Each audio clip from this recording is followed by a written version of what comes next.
আসসালামু আলাইকুম রহমতুল্লাহ। স্বপ্নে আল্লাহ তাআলাকে দেখার ব্যাখ্যা।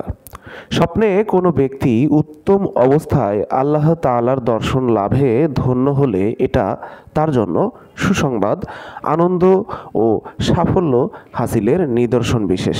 কিয়ামতের ময়দানে এই অবস্থায় আল্লাহর সাক্ষাৎ লাভে সে ধন্য হবে।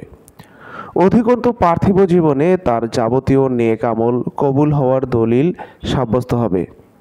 এ পর্যায়ে আল্লাহ তাআলাকে সে যদি তৃপ্ত নজরে দেখতে পায় তাহলে পার্থিব জীবনে তার যথাযথ মূল্যায়ন হবে, মান মর্যাদা বৃদ্ধি পাবে, উপরন্তু সে জান্নাতে প্রবেশ করবে। এক ব্যক্তি স্বপ্নে দেখল মহান আল্লাহ তাকে কোনো পার্থিব জিনিস দান করছেন।